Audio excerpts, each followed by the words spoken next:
So this caught my eye.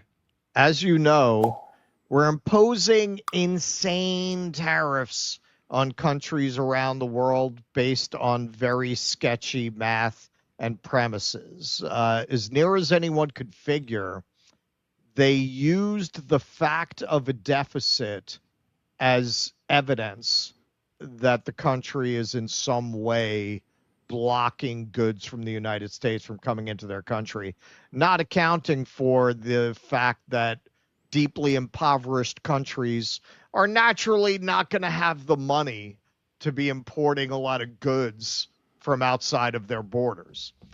For whatever reason, Lesotho got the highest tariffs of any of these African countries that got tariff, 50% tariffs. Now, you get a lot of people like to jump up and down. This is what I voted for. This is what I voted for. Well, if what you voted for is for families to starve, maybe you deserve to starve. Maybe that should happen to you and your family because that's what's happening to people overseas in order to give people some kind of a rush of satisfaction that other people are getting abused. Are people here going to go work in a denim factory for $160 a month? Like, is that what you want? The working class wants to work in a denim factory. They don't care. The working class doesn't care about Lesotho. That's a very good batya. Yeah. So this is from NPR. Recently did a report on this. We are on our knees. U.S. tariffs devastate Lesotho's garment workers. Crowds of women bundled up in woolly hats and mittens against the sharp winter chill wait every morning at the gates of a garment factory in Lesotho's capital, hoping that a few among them will be called in to work a shift. But no one comes out, and the factory gates, which bear the name of the Taiwanese company that runs it in red Chinese lettering, remain firmly shut. It's one of the few factories in what used to be called the denim capital of Africa that's still operating after U.S. President Donald Trump announced in April he was slapping the impoverished nation with the highest tariffs in the world. Many others have been forced to close down, with buyers spooked by the 50% tariff announcement, even though they've been paused for now. With the economy quickly unraveling, the government declared a 2-year national state of disaster in early July, hoping to unlock funding to create jobs. But the challenge is immense, and many people are already desperate. Makajela Lot Sane, come on, man, you can't blame me for mispronouncing that one. That is 54, has been working in Maseru's garment industry for decades, a job that's allowed her to raise her children on her own. Like many here, she's a single mother who has been empowered by joining the workforce. I thought conservatives are all about that, right? Bootstraps, work for a job, dignity of labor, right? Now she's unemployed and hungry, she says, pointing to the water bottle she carries around, drinking to try to trick herself into feeling full. What food she has, she's saving for her family. Quote, I'm here looking for a job, she says, standing on the street in the garment district where the smell of sewage fills the air. My family can't survive on water alone. So here's a little video about what's going on in Lesotho as a result of these policies. He walks through rows of unmanned sewing machines at his Lesotho textile factory. The owner of Afri Expo, which makes jeans for export, has dismissed 200 workers from his U.S.-focused production lines amid the uncertainty over U.S. President Donald Trump's tariffs. High tariffs for Lesotho, it means we must forget about producing for U.S. The southern African country was singled out for the highest rate back in April, 50%, baffling Lesotho officials. And while Trump suspended the application of his tariff barrage just days after his so-called Liberation Day announcement, in Lesotho, the damage was already done.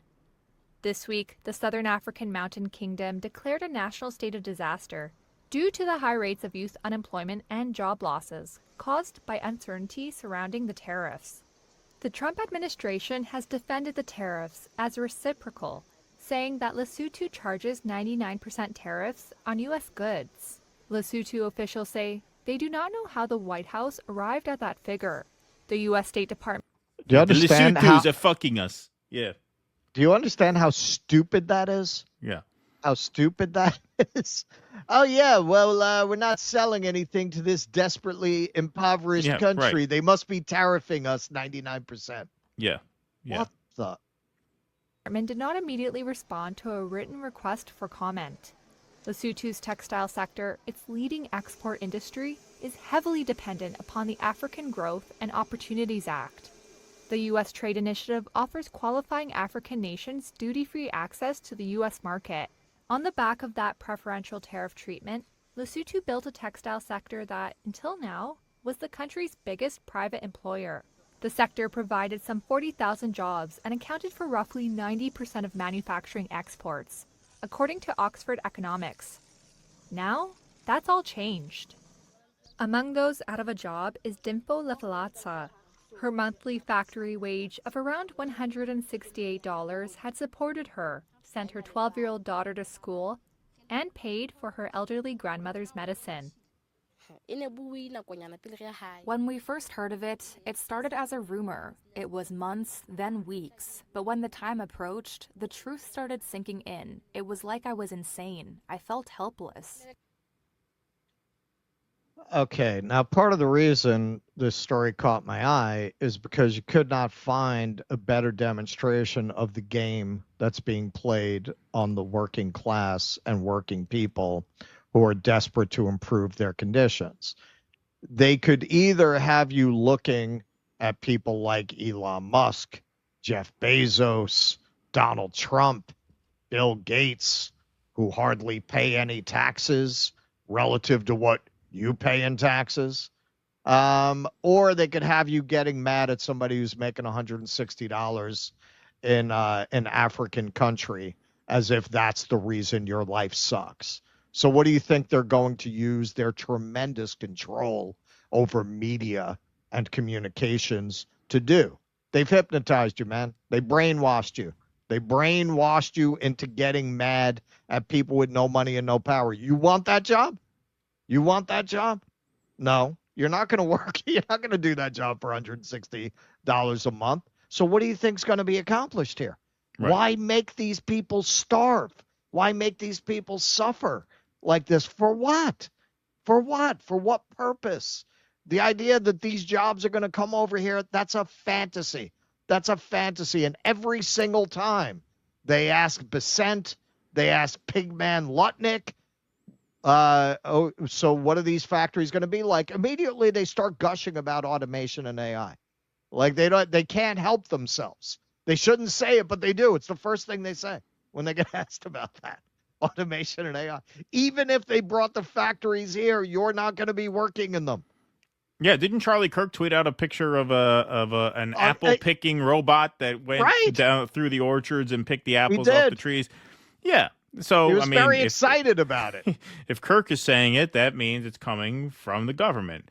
Yeah, he brags about it. He didn't think through the implications of sending that out, apparently. Right. Yeah. So, it's all rooted in this delusion, this fantasy that there is this sleeping giant of, yes, white workers. Don't tell me they care if they're interested in a multiracial working class movement. You have second-generation Somali Americans born in Minnesota because a lot of their parents came over in the 90s to flee the war. Those are now American citizens. One of them runs for mayor in Minnesota, talking about kind of the same thing that Mamdani's talking about, rent freezes, wage hikes, blah, blah, blah. And they say, this is why we can't let foreigners run for office. So come on. I mean, what they are proposing, and the Chinese actually, if you remember a few months back, the Chinese started making these AI videos trolling trolling the U.S. by creating these images and videos of like overweight white workers making shoes in factories as like if that's going to happen. That it's not going to happen. Now you could say, well, they'll do it if you pay them enough. Well, by definition, if you pay someone enough, they'll do anything. They're not interested in paying you enough. They'd rather make less shoes. They'd rather make less jeans and charge more for what they bring to market. There is no world in which whatever company outsources, I won't name a jean company because I don't know which denim companies outsource there, but there is no world in which those companies bring those jobs here and start paying Americans $50 an hour to make jeans. That is not going to happen. And they fucking know that. Batya Ungar Sargon, the crying phony, she knows that. They all know that. This is just a fucking grift. It's just a game to them. All they're doing is creating more incentive, as we will see a little bit at the end of this segment, for the world to figure out an alternative economy that doesn't include the United States and alternative payment systems that don't include the dollar. That's the upshot of the effect of this. Right. But part of what's so unfair about this is Lesotho. Is that how you say it? Lesotho actually developed this industry because of U.S. policy that encouraged them to become dependent on these industries. The U.S. leader says he imposed the tariffs in April because of a trade imbalance between the two countries. Last year, the tiny mountain kingdom, surrounded entirely by South Africa, exported $237 million in goods to the U.S., mostly garments, while the U.S. exported just $3 million to Lesotho. But Lesotho's government argues this is a sign that a key U.S. policy introduced under former President George Bush has been working exactly as intended. The African Growth and Opportunity Act allows some countries on the continent tariff-free access to the U.S. market. Lesotho made the most of it, and soon Taiwanese companies were setting up factories in Maseru, producing T-shirts, sportswear, and other apparel for large American brands like Levi, Wrangler, and Walmart. All right, so we'll name names. Levi, Wrangler, and Walmart. Well, now they've been named. African leaders are nervous because Congress will be deciding on whether to renew 25-year-old AGOA in September, but Lesotho's trade minister, Mukethi Shalili, says it's already basically dead. AGOA, in effect, it's already sort of been scrapped with the tariffs, he told NPR in his office in an unassuming old building in Maseru's small, dusty CBD. It's good value chain, and if you cut it, it will surely hit even the U.S. itself, said the minister, adding that the trade imbalance Trump objects to is because Lesotho simply can't afford many U.S. products.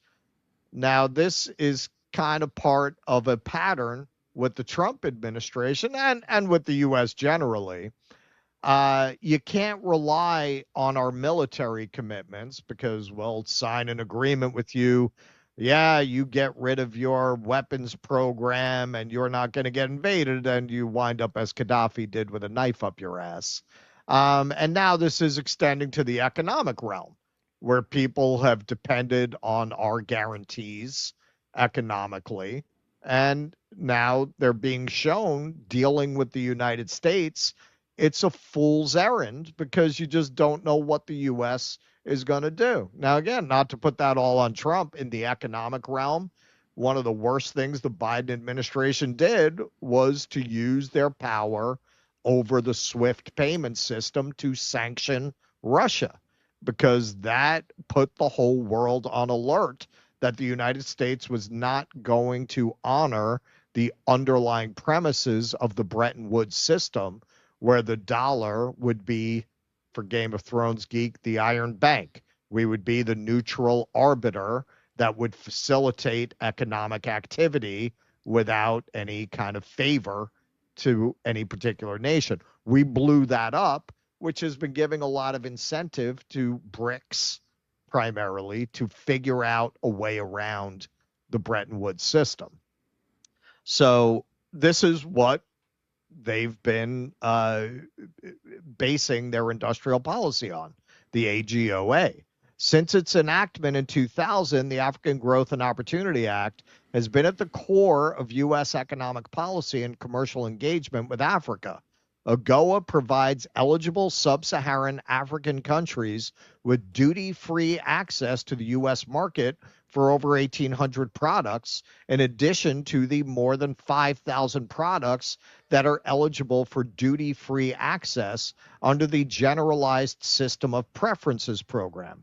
To meet AGOA's rigorous eligibility requirements, countries must establish or make continual progress toward establishing a market-based economy, the rule of law, political pluralism, and the right to due process. Additionally, countries must eliminate barriers to U.S. trade and investment, enact policies to reduce poverty, combat corruption, and protect human rights.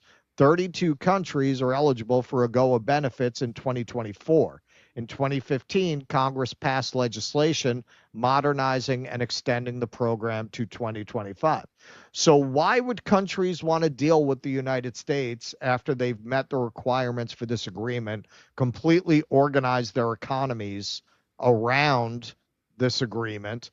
And now Trump comes in and goes, yeah, no, we're going to give you a 50% tariff. Fuck you. You can starve. Hey, but there's an alternative increasingly for a lot of these countries. What's China doing? China ready to drop all tariffs on African imports. So who are you going to do business with? Are you going to do the crazy Americans or the Chinese, who don't seem to have any particular interest in militarily involving themselves in your country? Getting involved with your government seems a lot more stable as a government than the United States in terms of its policy outlook. And speak of the devil, yuan payment system makes inroads in Africa. Standard Bank and Afrex, hang on, I got to blow that up, Tarina. Afrex Imbank joined the Chinese SWIFT alternative. So you're getting more and more countries are getting in on a system where they can get around the dollar and deal with the yuan. For a very long time, people have said, well, there's no alternative to the dollar. You know, that may be so, but necessity is the mother of invention. If you make people desperate enough, they'll find a way. They're going to figure out a way. All you have to do is open your eyes to see that BRICS is pointing the way towards a very different world. And everything this administration is doing is pushing the world further in that direction. These African countries are going to suffer greatly under this regime. And once they have reoriented themselves towards more reliable partners, that ship's gone. With a new administration, it's not going to matter. No. At that point, they're going to remember starving in the streets because of the Americans elected this lunatic. And then if we go in another direction, no, we're good, man. We got a good deal with China. We're happy. Sure. We're all right. Right. I mean, they would have already made that switch, and plus, we can't be trusted not to go down this path again. Look, like I said, a few minutes ago, this is all just based in delusion and fantasy, not only delusion about the capabilities that we have here at home or the willingness of corporations to pay Americans high wages to do these kinds of jobs, which of course they're not, but the delusion that we are still an indispensable superpower. Right. I mean, we are the superpower, but we're making ourselves less and less indispensable with each move like this, right? It's not the case that the world simply cannot and will not go on without us if they have to. Of course they will. Of course they will. No nation is truly indispensable at the end of the day in that way. And we're acting as though we are. It's very dogmatic. A dogma never makes for good policy decisions, and this is certainly an example of that. And we've been in this country so conditioned to think of American interaction with the rest of the world as one of, domination and subjugation, because that's what it's been. To the point where it doesn't even occur to us that actually you could work with the rest of the world to like develop places like Africa, which China has done. And there is an interest for us in doing that because you don't want places around the world to crumble into despair and poverty. That's what creates violence. That's what creates epidemics of disease that, of course, travel around the world. That's what creates migrants. Is contagious, and it creates, migration crises. Exactly. So, no, it's just, it's completely idiotic at best. When you look at the ultimate outcome of these kinds of policies, and you imagine where it takes the United States, you wind up with an isolated banana republic, very much like the way that we always thought of like countries behind the Iron Curtain. That's what it's turning into. You're going to have an impoverished fascist country run by oligarchs and terrorized by a national police force. Please clap.